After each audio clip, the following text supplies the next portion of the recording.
गांव की बहन। फूलमती काकी, अंजलि दीदी के लिए शहर से फोन आया है, जल्दी से भेजो दुकान पे, नहीं तो फोन कट जाएगा। हाँ हाँ बेटा, अभी भेजती हूँ। अंजलि बेटा, तेरे लिए शहर से फोन है, सब काम छोड़ के जल्दी जाके सुन ले, नहीं तो फोन कट जाएगा। हाँ माँ, अभी जाती हूँ, जरूर मीनाक्षी दीदी का फोन आया होगा। हाय अंजलि। नमस्ते दीदी, मेरा मतलब हाय, कैसी हो आप? यहाँ तो सब ठीक है। मामा मामी कैसे हैं? तू कैसी है? मेरे तो एग्जाम्स होने वाले हैं, हर रोज कॉलेज जाना पड़ता है, lectures, extra classes, private coaching. मैं तो इतना थक जाती हूँ, क्या बताऊँ। आपकी कॉलेज वाली बहन जी आपको इतना पढ़ाती है, तो घर कब जाती है आप दीदी?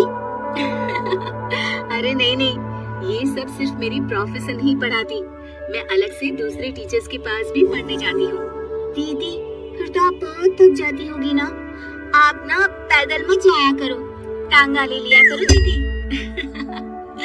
नहीं मेरी भोली बहन, ना मैं पैदल जाती हूँ, ना ही यहाँ टांगा मिलता है, मैं बस से जाती हूँ और थोड़ी दूरी के लिए रिक्शा ले लेती हूँ। सच्ची? वहाँ पर टांगे नहीं, बस चलती है? वाह, वो भी हर रोज? हमारे गांव में भी बस आती है, दिन में 2 बार। यही तो खास बात है शहर की, यहाँ बसें पूरा दिन दौड़ती है सड़कों पर, और सिर्फ बसें ही नहीं, कार, स्कूटर और ट्रक भी, और तो और थोड़ी दूरी पर तो हवाई जहाज भी है, जहाँ से हवाई जहाज आसमान में उड़ते हैं।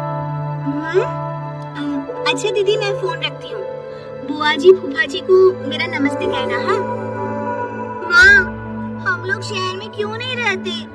बुआ जी, फूफा जी और मीनाक्षी दीदी तो शहर में ही रहते हैं। अरे क्योंकि तेरे बुआ जी की शादी शहर में हुई थी, इसलिए बेटा।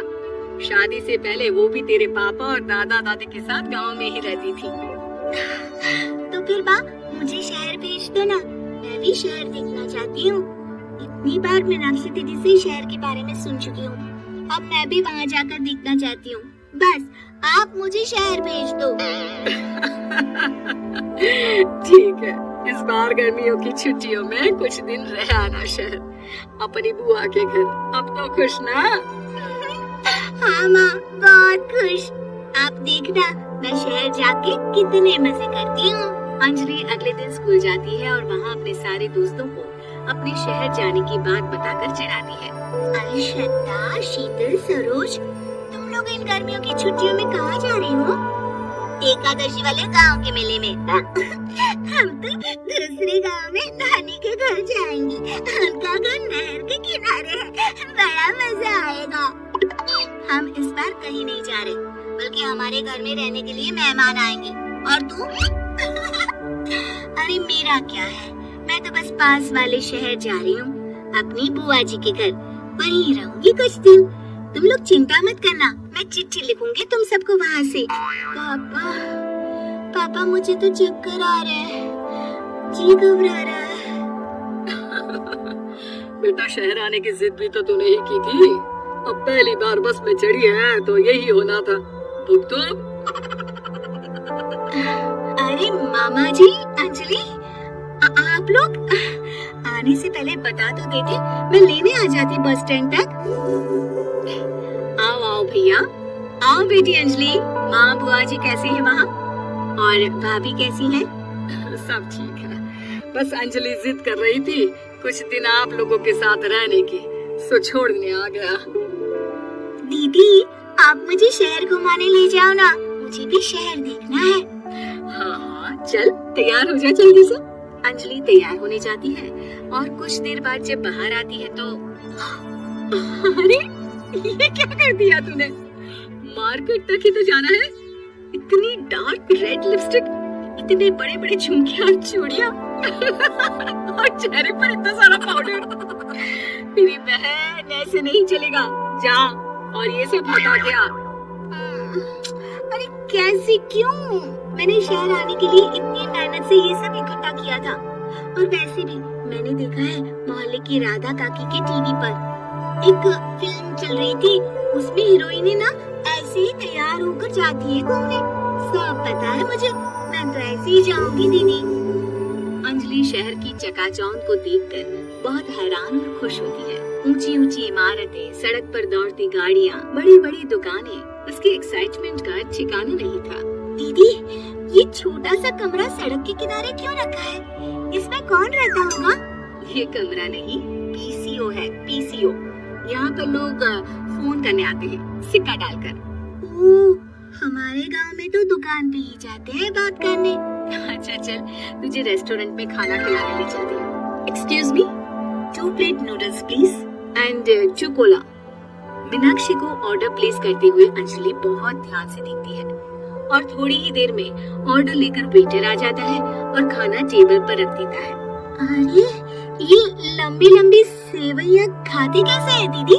और इसके साथ कोई अचार, प्याज, मूली कुछ भी नहीं दिया, बस ये छोटा सा पेट खुजाने वाला दे दिया है। गांव में तो छोटे छोटे चावल ही होते हैं जो कि हाथ से ही खा लेती हूँ। अब इसे कैसे खाऊं दीदी? एक्सक्यूज मी, एक चम्मच प्लीज और लिटिल प्याज और अचार और मूली और एक गिलास मट्ठा बाद में। अब ये सब सुनकर आसपास बैठे लोगों को हंसी आ जाती है। मीनाक्षी भी अपनी हंसी किसी तरह रोकने की कोशिश करती है और वेटर मुस्कुराता हुआ वहाँ से चला जाता है। अंजलि समझ नहीं पाती कि सब किस बात पर हंस रहे थे, लेकिन वो छिप जाती है। दीदी, मुझे लगता है कि मुझे इन सेवइयों को ऐसे ही खा लेना चाहिए, इसी पेट खुजाने वाले कांटे के साथ। एक काम कर, तू मुझे खाते दे, जैसे मैं खाऊं तू भी वैसे ही खा ले। ठीक है दीदी। अंजलि खाते खाते नूडल्स में सिरका ज्यादा डाल देती है, फिर ऊपर से नमक दाने से खेलते हुए काफी नमक भी अनजाने में छिड़क लेती है। अरे ये क्या क्या खा लिया? अरे हाय हाय, कितना कड़वा है। पानी पानी, ये काला शरबत ही पी लेती हूँ। और जल्दबाजी में अंजलि जल्दी जल्दी कोला पी लेती है, जिससे उसके नाक में झंझनाहट होती है। दीदी, मुझे ले चलो यहाँ से, मैं ये सब शहरी खाना नहीं खा सकती। अब शर्म के मारे मीनाक्षी अपनी बहन को वापस घर ले जाती है और कहती है कि देख अंजलि, माना कि शहर और गांव एक दूसरे से बहुत अलग है, लेकिन इसका मतलब ये नहीं कि हमेशा शहर ही बेहतर हो और उस वजह से हमें वो सब करना पड़े जो हम नहीं कर सकते। शहर में सहूलतें तो है ही, पर चुनौतियां भी हैं। हम जहाँ भी रहे, हमें कभी अपने आप को कम या ज्यादा नहीं समझना चाहिए। और किसी भी नई जगह में ढलने में समय लगता है, उसके लिए तुम्हें दूसरों की नकल करने की कोई जरूरत नहीं है। बेटा, घूम लिया शहर या अभी और घूमना है? नहीं पापा, मैं अपनी गलती समझ गई हूँ, आप गांव ही ले चलिए मुझे।